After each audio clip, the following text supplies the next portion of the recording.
Hey there, Grumpy Old Fart here. Be sure to check me out over on Rumble. There you'll find all of my stuff from YouTube, plus my political and social commentary and weekly current events, which YouTube frowns on.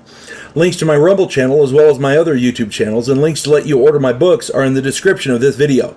If you enjoy my content, please like, subscribe, share, and comment. I welcome your comments, even if you disagree with me. Now, on with the video. Hey there, Grumpy Old Fart here.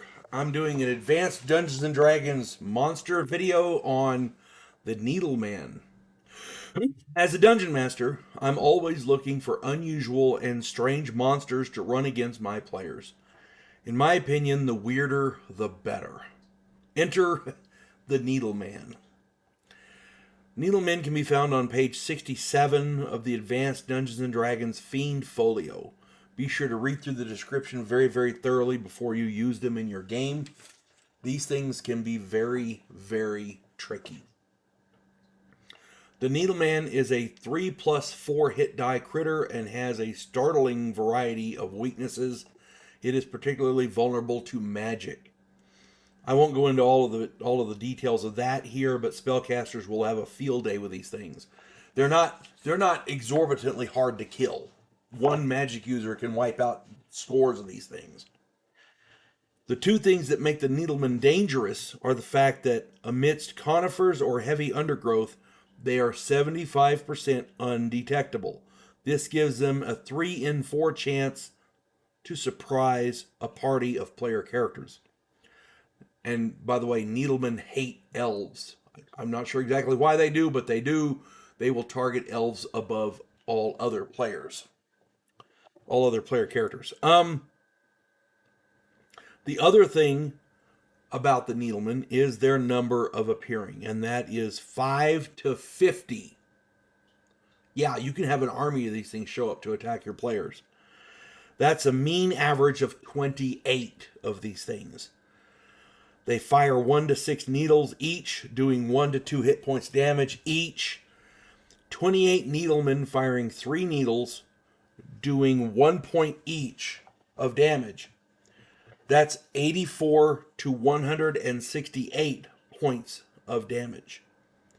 With 3+4 hit dice, they have a decent chance to hit. And with surprise, that gives them a +4 on the first round. Yeah. Yeah, they do 1 to 2 points for each needle. So if they do 1 point each, that's still 84 points of damage. Yeah, that as a dungeon master, if your party is in the woods, chances are the needlemen will be spread out amongst the trees. This will allow hits on multiple player characters, as well as preventing one magic user from using an area of effect spell, for example, like a fireball, and killing them all off at once. So if the players are camping in the woods, I'm going to use this example from something that actually happened in a game. If the players are camping in the woods and they run into Needlemen, the Needlemen will be all around. Years ago, I was running a group of 8 6th level player characters through a small campaign.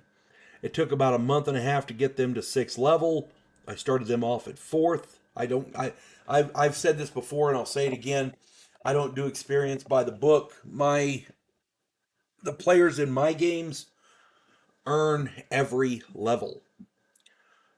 Um, they they they don't go up very fast, but when they do go up, they're respected by everybody in the gaming community because they earned it.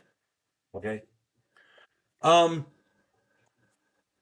I was running these characters. I started them off 4th level.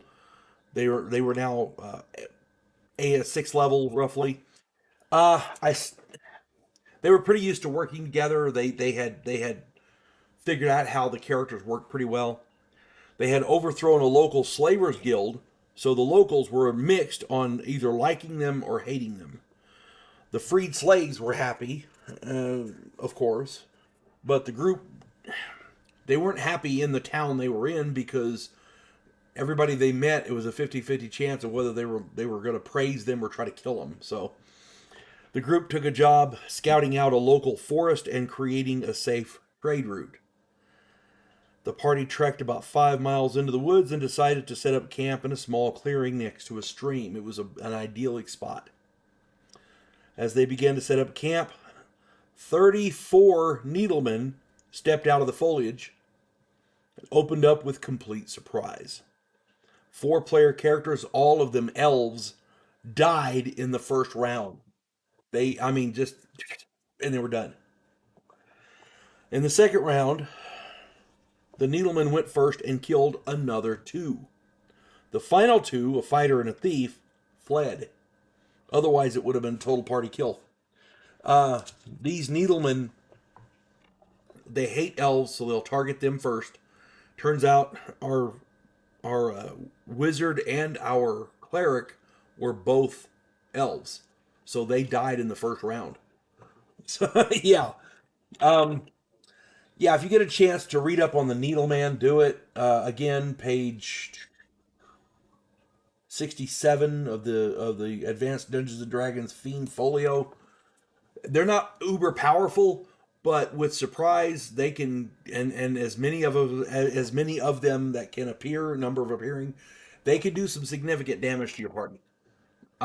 If the fighter and the thief had hung around, that would have been a total party kill.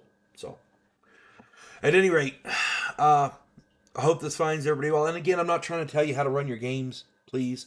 I'm trying to give advice on how to run a better game. That's all I'm saying. Take it, leave it, use it, abuse it, change it, whatever. Hope this finds everybody well. You folks have a good one. God bless one and all. Vanguard One, Devo Polan, a scientific representative from a pacifist race called the Gandiri, has come to Earth to learn the one thing that humans do better than anyone else in the galaxy: to fight. In the sequel, Task Force Terminus, Earth is at war with an alien race called the Amdolan.